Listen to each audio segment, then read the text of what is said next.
welcome in the online classes of biology. So we are discussing about lesson bioethnology.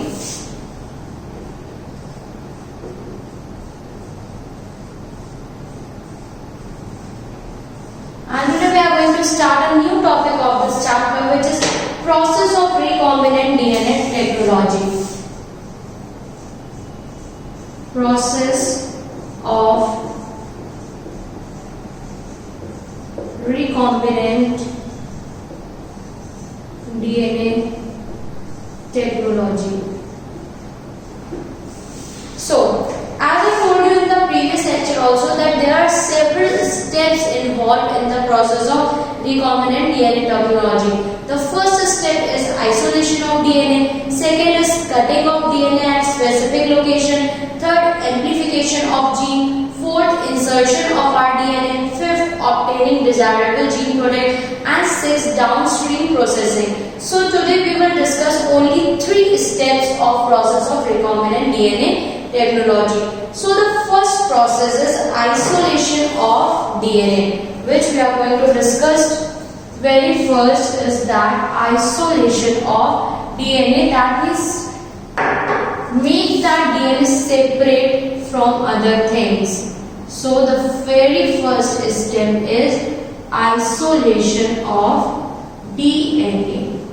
You all know about DNA, that DNA is a genetic material. So in order to cut the DNA, restricting enzymes are used. That enzymes which help to cut the DNA, and that DNA should be in pure and free form. That means it should be free from all other macromolecules, all other things present in the cell.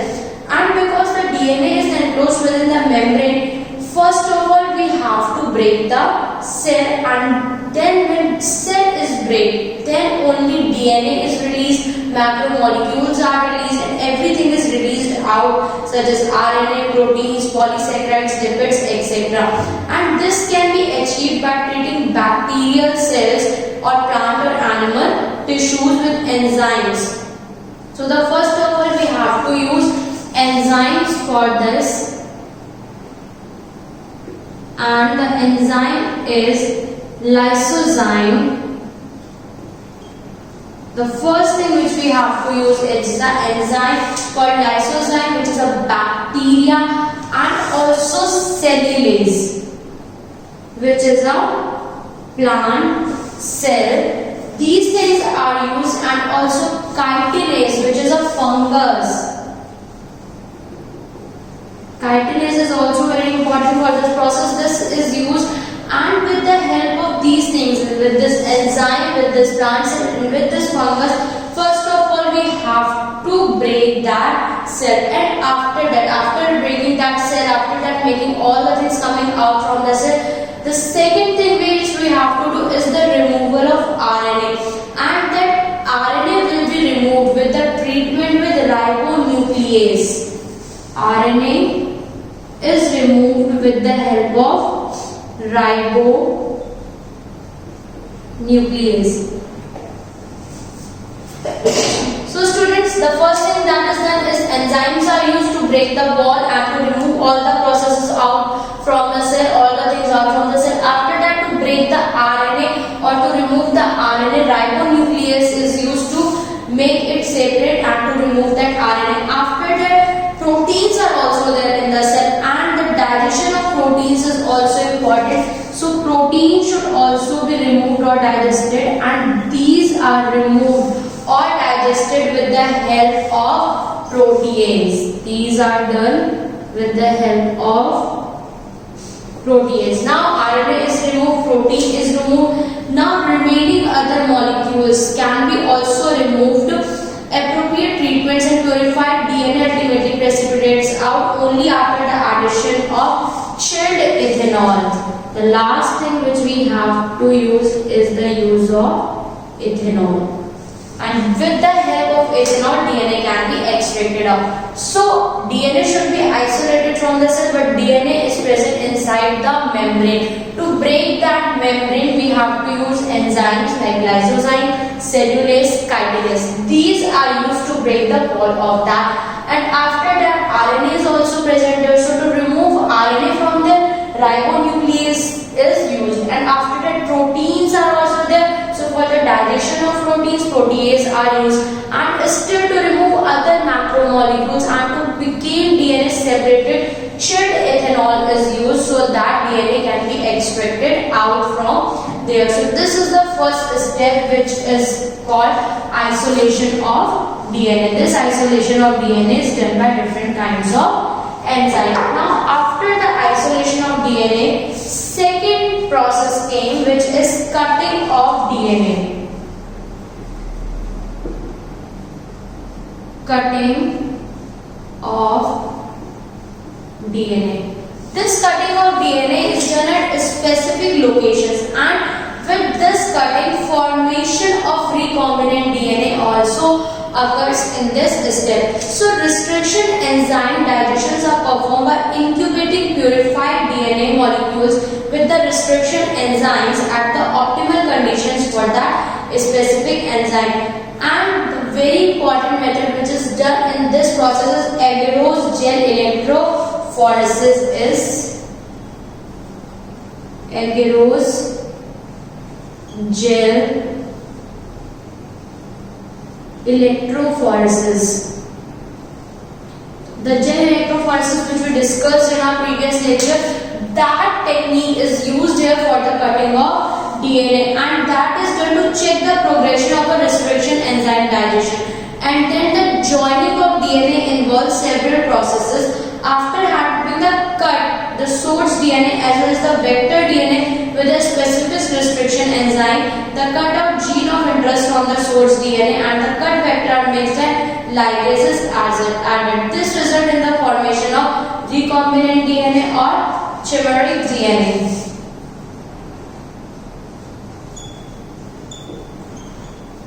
Recombinant or chimeric DNA is obtained from this process. So revise this again. Cutting of DNA is done. For that cutting, after that cutting, the formation of recombinant DNA is also there. So there should be two DNA, one which was the source DNA and other was the vector DNA. Here what we have to do, we have to mix that DNA, source DNA and vector DNA, both are present in this process, and we have to make them join together, and to join them we have to does the process of agarose gel electrophoresis, and after that we have to mix them with the help of ligase. Ligase are used to mix them, and with the help of ligase both these DNA are mixed together. After that came the third step, which is isolation, cutting of DNA is done, and then formation of recombinant DNA is done. After that there came a third step, which is amplification of gene. This is amplification of gene. How does these genes are amplified? These genes are amplified by using PCR. What is PCR? The very important topic of this chapter, that is PCR. What is PCR?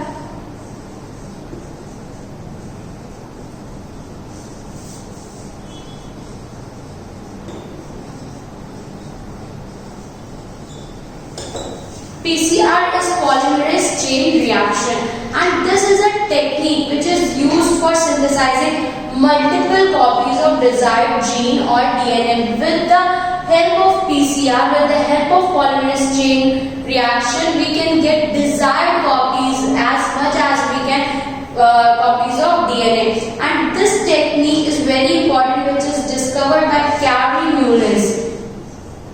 This technique is discovered by Kary Mullis in 1985, and this technique is based on the principle that the DNA, when subjected to high temperature, splits into two strands. When DNA goes into high temperature, DNA gets high temperature. When DNA gets high temperature, it splits into two splits. Two strands are split from this. So when two strands are split, denaturation, and denaturation is the process which is done because of PCR. So PCR is helpful, polymerase chain reaction is helpful to split the DNA strand into two different strands. Now the double-stranded DNA became single-stranded DNA because of PCR, and that single-stranded DNA molecule when became present in the presence of DNA polymerase, that result in duplication of original DNA molecule. Remember this very carefully. When single-stranded DNA is found presence of DNA polymerase, then duplication of original DNA molecules occur, and multiple copies of original DNA sequence can be generated by repeating this process several times. So when single-stranded DNA became in the presence of DNA polymerase, that process gave rise to so many copies of DNA by duplication. And the basic requirement for the PCR, the process of PCR done, but what are the requirements, what are the necessities for this process? So the basic requirement number first is DNA template is very important. Number first thing which is important is DNA template is important. That means that the desired segment of target DNA molecule that is to be amplified, that is to be amplified with the source DNA, that DNA template is very important, that it should be present before the process of the PCR. The second thing which is very important is two nucleotide primers. Two nucleotide primers. These primers are also very important for the process of PCR. Why? These primers are usually 10 to 18 DNA nucleotides long and complementary to the sequence present at the 3 end of the target DNA segment. And when these two DNA nucleotide primers are present, then the process of PCR can be done easily. After that, the next requirement is 4 types of deoxynucleoside triphosphate.